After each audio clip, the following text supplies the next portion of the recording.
وَإِذَا قُرِئَ الْقُرْآنُ فَاسْتَمِعُوا لَهُ وَأَنصِتُوا لَعَلَّكُمْ تُرْحَمُونَ۔ الحمدللہ والصلاة والسلام علی رسول اللہ۔ اعوذ باللہ من الشیطان الرجیم، بسم اللہ الرحمن الرحیم۔ آج کی کلاس کا آغاز ہم سورۃ المزمل سے کریں گے۔ 20 اس کی آیات ہیں، مکی سورت ہے اور اس کی ابتدائی 8 آیات نزول کے اعتبار سے تیسرے نمبر پر نازل ہونے والی صورتوں میں آتی ہیں۔ اس سورہ مبارکہ کی طرف جانے سے پہلے ہم یہ دیکھ لیتے ہیں کہ مکی زندگی کے ابتدائی 12 سالوں میں صرف نماز تہجد کی پابندی کی ہدایت تھی۔ نبی کریم صلی اللہ علیہ وسلم اور ان کے ابتدائی مخلص ساتھی رات کی آخری گھڑیوں میں ساری دنیا سے کٹ کر 4-5 گھنٹوں تک قیام اللیل کرتے اور ترتیل کے ساتھ نبی کریم صلی اللہ علیہ وسلم سے قرآن سنتے۔ 5 وقتہ نماز معراج کے بعد 12 نبوی میں فرض کی گئی۔ اس کے بعد تہجد کے ابتدائی احکامات میں کمی کر دی گئی، جس کا ذکر اس سورہ مبارکہ کی آخری آیت میں موجود ہے۔ سورت کا آغاز ہوتا ہے، اللہ تعالیٰ نبی کریم صلی اللہ علیہ وسلم کو مخاطب کرتے ہیں، یا ایھا المزمل، کہ اے اوڑھ لپیٹ کر سونے والے۔ اور پھر اس کے بعد یہ احکامات دیے گئے۔ نمبر 1 یہ کہ آدھی رات کے لگ بھگ نماز تہجد کا طویل قیام کیا جائے۔ اس میں قرآن کو ترتیل کے ساتھ یعنی اچھی طرح رک رک کر اور ٹھہر ٹھہر کر پڑھا جائے اور سنا جائے۔ پھر مستقبل کے بارے میں اشارہ کیا گیا کہ ایک بھاری کال کی ذمہ داری آپ پر عائد کی جائے گی۔ تہجد کے لیے نصف شب کو اٹھنے کے 2 فوائد بیان کیے گئے۔ نمبر 1 یہ کہ یہ نفس کو قابو رکھنے کے لیے بہترین ہتھیار ہے، اور نمبر 2 یہ کہ جو رات کا وقت ہے جس میں تہجد میں قرآن پڑھا جاتا ہے، تو یہ قرآن کو دل میں اتارنے کے لیے مؤثر اور مناسب وقت ہے، کیونکہ دن میں دعوت و تبلیغ کی اہم ذمہ داری کا فریضہ سر انجام دینا ہوگا، اور یہ فرمایا گیا کہ سب سے کٹ کر اسی کے ہو رہو۔ اس کے بعد اگلی آیات میں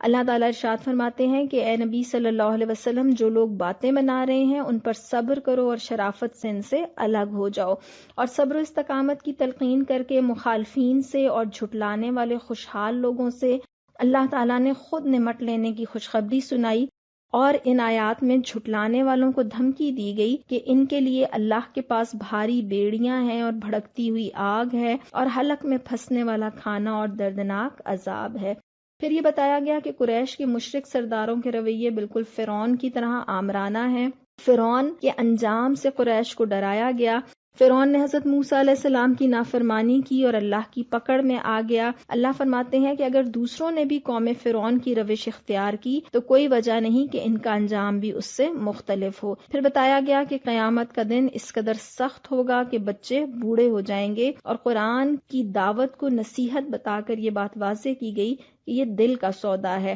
اب جس کا جی چاہے اپنے رب کی طرف جانے کا راستہ اختیار کر لے۔ اس کے بعد آخری آیت میں جو 10 سال بعد مدینہ منورہ میں نازل ہوئی، اللہ تعالیٰ نے یہ حکم دیا کہ اب نصف شب کے بجائے جس قدر آسانی سے ممکن ہو تہجد میں قرآن پڑھنا کافی ہے، اور 3 وجوہات بتائی گئیں جس کی وجہ سے نماز تہجد کے اوقات میں کمی کی گئی۔ مریضوں کی رعایت کے لیے، رزق حلال کے لیے جو لوگ کوشاں ہیں ان کی سہولت کے لیے، اور مجاہدین کی سہولت کے لیے، اور 4 چیزوں کا حکم دیا گیا کہ 5 وقت کی نمازیں پابندی سے ادا کی جائیں، زکوٰۃ ادا کی جائے، اور اللہ کی راہ میں انفاق کیا جائے، اور استغفار کا اہتمام کیا جائے۔ سمجھ کے آیا کہ اللہ کے دین پر خود قائم رہنے اور اس دین کو قائم کرنے کے لیے سب سے بنیادی چیز ہمارا اللہ سے تعلق ہے، اور اس تعلق کے لیے تہجد، قرآن کو ٹھہر ٹھہر کر پڑھنا، اور سب سے کٹ کر اللہ ہی کی طرف متوجہ ہو جانا ہمارے لیے سب سے اہم ترین چیزیں ہیں۔ اس کے بعد اگلی سورہ مبارکہ سورۃ المدثر ہے، آیات اس کی 56 ہیں، مکی سورت ہے،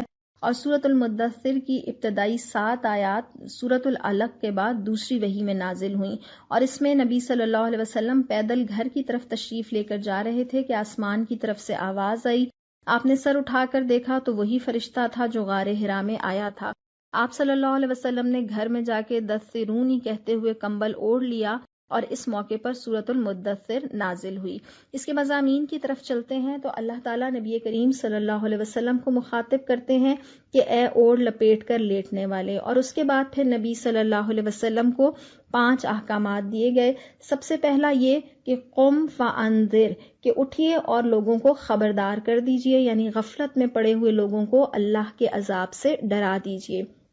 دوسرا حکم دیا گیا اپنے رب کی بڑائی کا اعلان کرو، یعنی دنیا جتنے بڑوں کو مان رہی ہے، حکم ماننے کے معنی میں یا عبادت کی رسومات ادا کرنے کے معنی میں، اس کی جگہ اپنے رب کی کبریائی کا اعلان کر دو، یہی کلمہ تکبیر اسلام کی اصل پکار ہے۔ تیسرا حکم دیا گیا کہ اپنے کپڑے پاک رکھو اور گندگی سے دور رہو، یعنی اسلام ظاہر اور باطن کی پاکیزگی کا علمبردار ہے۔ اور یہاں پر آپ دیکھیں کہ پرانا ایک مذہبیت کا تصور یہ ہے کہ گندا رہا جائے، میلا کچیلا، ترک دنیا کی جائے، لیکن اللہ تعالیٰ نے ابتدا ہی سے پاکیزہ جسم میں پاکیزہ روح کا تصور عطا فرمایا ہے، اور اسی لیے ہم اسلام کے احکامات میں غسل، خوشبو اور صاف کپڑوں کی تاکید دیکھتے ہیں۔ اور یہاں اللہ تعالیٰ کی مراد یہ ہے کہ ہر قسم کی گندگی سے، خواہ وہ لباس کی گندگی ہو، گھر کی ہو، ماحول کی ہو، یا عقیدے کی، اخلاق کی، یا اعمال اور خیالات کی گندگی ہو، سب سے دور رہا جائے۔ چوتھا حکم یہ دیا گیا کہ احسان نہ کرو زیادہ حاصل کرنے کے لیے، یعنی تمہارا ایثار اور احسان بے غرض ہو۔ اور آپ دیکھیں کہ ہمارے معاشرے میں آج کیا صورتحال ہے کہ کچھ بھی بے غرض نہیں ہے، عدلے بدلے کی دنیا ہے۔ یہاں اللہ تعالیٰ فرماتے ہیں کہ جب احسان کرو تو زیادہ حاصل کرنے کی طلب نہ رکھو۔ اور پانچویں بات یہ ارشاد فرمائی گئی کہ اپنے رب کی خاطر صبر کرو، اور صبر وہی کر سکتا ہے جو اللہ سے اجر طلب کرنا چاہتا ہو اور اللہ کی رضا کو پانا چاہتا ہو۔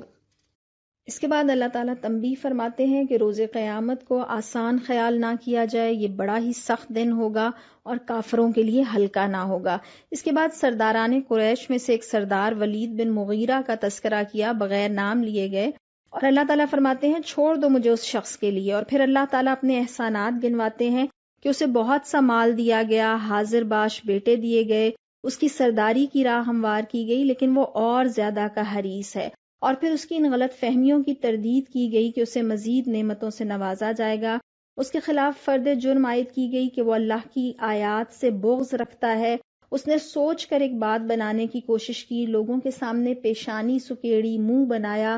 پلٹا اور تکبر کا مظاہرہ کرتے ہوئے کہا کہ یہ قرآن محض ایک جادو ہے جو پچھلے زمانوں سے چلا آ رہا ہے، یہ خدائی کلام نہیں ہے بلکہ انسانی کلام ہے۔ اللہ تعالیٰ اس کی ہلاکت اور بربادی کی خبر سناتے ہیں۔ اس کے بعد اللہ تعالیٰ ارشاد فرماتے ہیں کہ جنہوں نے قرآن کو جادو اور انسانی کلام کہا، انہیں دوزخ میں جھونک دیا جائے گا، اور دوزخ کی آگ نہ ان کو باقی رکھے گی اور نہ چھوڑے گی، بلکہ ان کی کھال کو جھلس دے گی۔ پھر فرمایا کہ دوزخ پر 19 کارکن فرشتے مقرر ہیں، کوئی وہاں سے راہ فرار اختیار نہیں کر سکتا۔ 19 کی تعداد پر منافق اور کافر اعتراض کرتے تھے، یعنی یہ ان کی حماقت تھی کہ وہ فرشتوں کی قوتوں کو انسانی قوتوں پر قیاس کرتے تھے، لیکن اللہ فرماتے ہیں کہ اہل ایمان صدق دل سے اسے تسلیم کرتے ہیں۔ اسی طرح اللہ جسے چاہتا ہے گمراہ کرتا ہے اور جسے چاہتا ہے ہدایت دیتا ہے۔ اللہ کے لشکروں کو خود اللہ کے سوا کوئی نہیں جانتا۔ اگلی آیات میں اللہ تعالیٰ یہ فرماتے ہیں کہ انسان بھی چاند اور سورج کی طرح مختلف مراحل طے کرتے ہوئے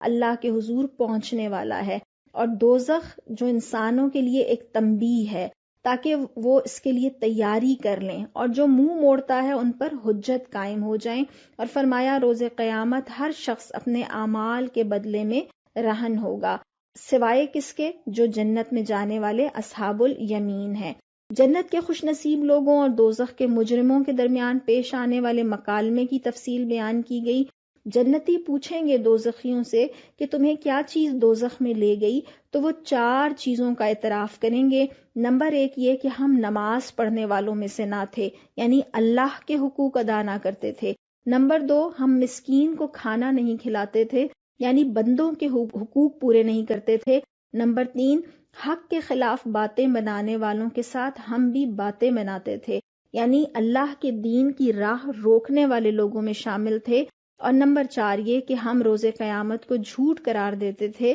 یعنی منکرین آخرت تھے۔ اللہ تعالیٰ ایک خوبصورت تشبیہ دیتے ہیں کہ آخرت سے بے خوف لوگ قرآن کی دعوت سے ایسے بھاگتے ہیں جیسے جنگلی گدھے شیر کو دیکھ کر بھاگتے ہیں۔ اللہ فرماتے ہیں کافروں کے جو غیر معقول مطالبے ہیں وہ پورے نہیں کیے جا سکتے، ہر شخص کو رسول نہیں بنایا جا سکتا، نہ ہر شخص کے پاس صحیفے بھیجے جا سکتے ہیں، اللہ فرماتے ہیں کہ اصل بات یہ ہے کہ یہ آخرت کا خوف نہیں رکھتے، اور آخری آیت میں فرمایا کہ اللہ اس کا اہل اور حقدار ہے کہ اس سے تقوی کیا جائے، اور اللہ اس کا اہل اور قادر ہے کہ تقوی اختیار کرنے والوں کو بخش دے، اور اللہ کی توفیق سے آخرت کا خوف رکھنے والے نیک لوگ ہی مغفرت کے مستحق ہوں گے۔ سورۃ القیامہ مکی صورت ہے، 40 اس کی آیات ہیں، اور یہ سورہ مبارکہ بھی مکی دور کے ابتدائی ایام میں نازل ہوئی۔ اس سورہ مبارکہ کے آغاز میں اللہ تعالیٰ ارشاد فرماتے ہیں،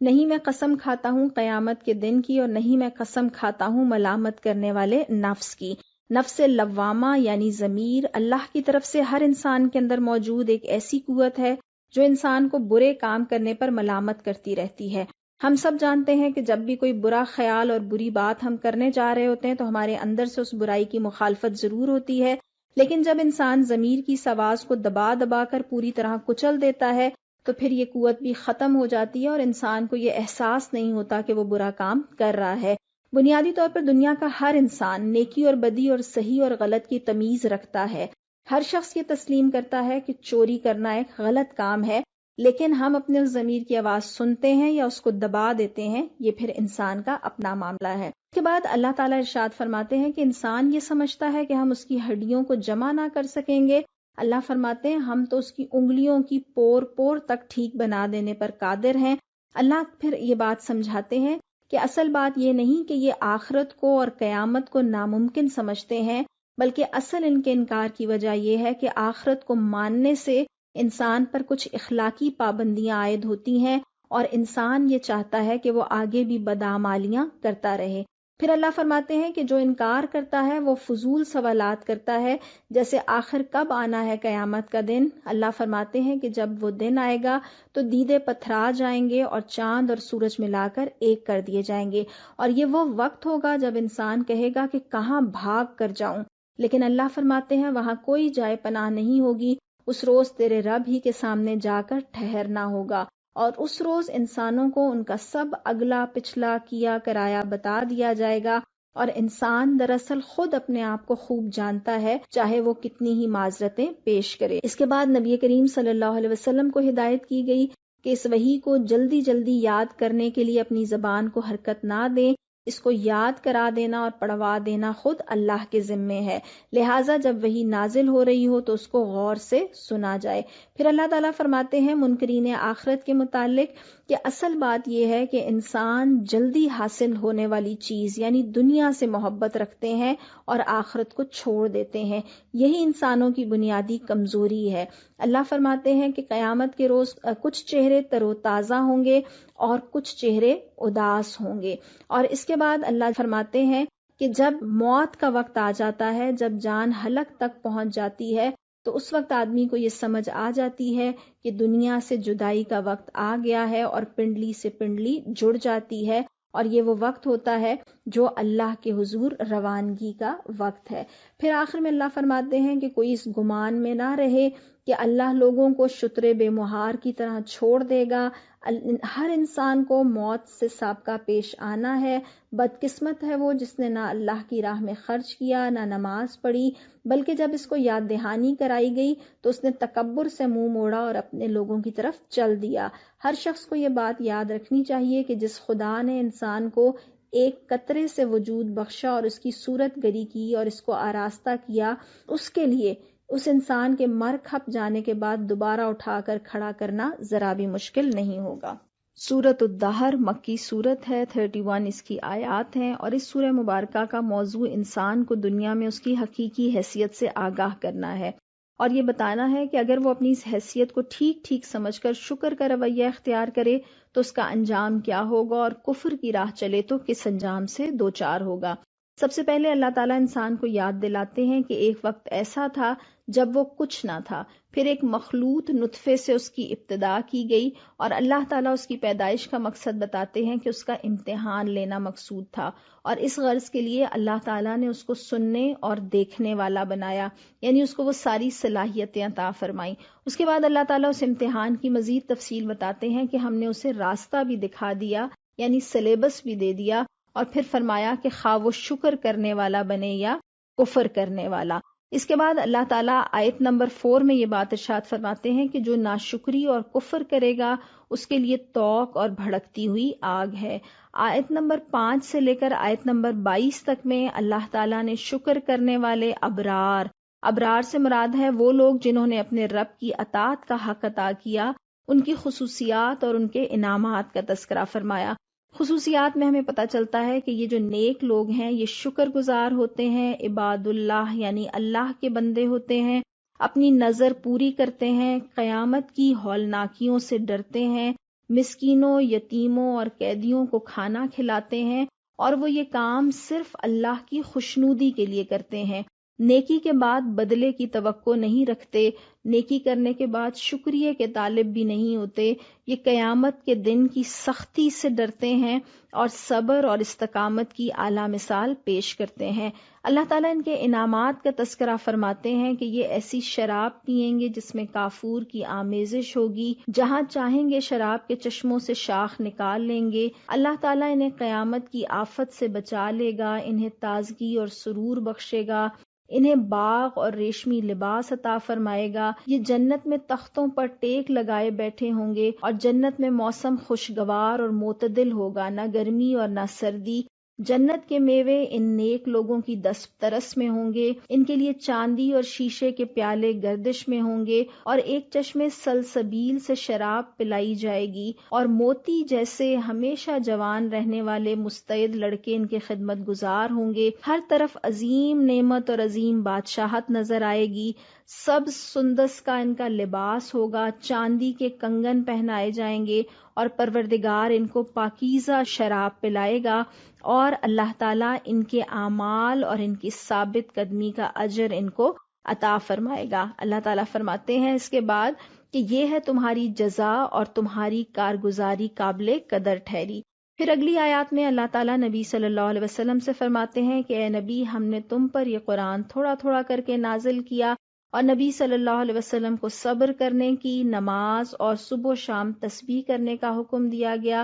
اور جو ایسی قیادت ہے جو اللہ کی ناشکری ہے ان کی بات نہ ماننے کا حکم دیا گیا۔ پھر اللہ فرماتے ہیں کہ یہ منکرین کے انکار کی بنیادی وجہ دنیا کی محبت ہے، یہ جلد حاصل ہو جانے والی چیز سے محبت رکھتے ہیں، اور آگے جو بھاری دن آنے والا ہے اسے نظر انداز کر دیتے ہیں۔ اللہ تعالیٰ ان کو دھمکی دیتے ہیں کہ جس خدا نے انہیں پیدا کیا ہے وہی خدا ان کی شکلیں بگاڑ سکتا ہے۔ اس کے بعد آخر میں اللہ تعالیٰ ارشاد فرماتے ہیں کہ یہ قرآن ایک کلمہ نصیحت ہے، اب جس کا جی چاہے اس کو قبول کر کے اپنے رب کا راستہ اختیار کر لے۔ اور اللہ یہ فرماتے ہیں کہ اللہ اپنی رحمت میں جس کو چاہتا ہے داخل کرتا ہے، اور ظالموں کے لیے اس نے دردناک عذاب تیار کر رکھا ہے۔ سمجھ یہ آیا کہ ہمیں جو عمل کی آزادی حاصل ہے تو ہمیں شکر گزار بن کر آزادی کا صحیح راستہ اختیار کرنا چاہیے، تاکہ ہم اللہ کی خوشنودی اور انعامات کے حقدار بن سکیں۔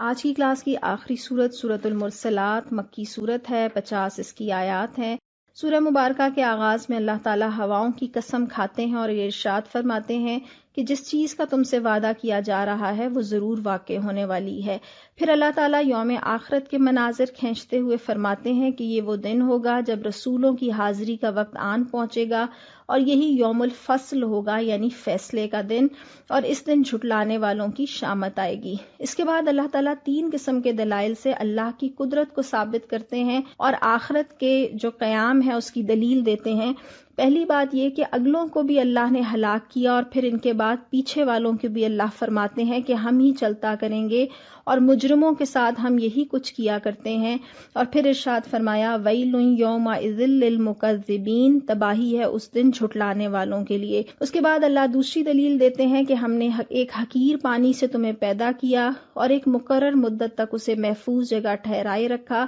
تو دیکھو ہم اس پر قادر تھے، پس ہم بہت اچھی قدرت رکھنے والے ہیں، تباہی ہے اس روز جھٹلانے والوں کے لیے۔ اور تیسری دلیل اللہ تعالیٰ ارشاد فرماتے ہیں کہ زمین پر، بلند و بالا پہاڑوں پر اور میٹھے پانی کی نعمت پر غور کر کے اللہ کی قدرت اور طاقت کو تسلیم کر لینا چاہیے۔ اور پھر اللہ تعالیٰ دہراتے ہیں کہ تباہی ہے اس روز جھٹلانے والوں کے لیے۔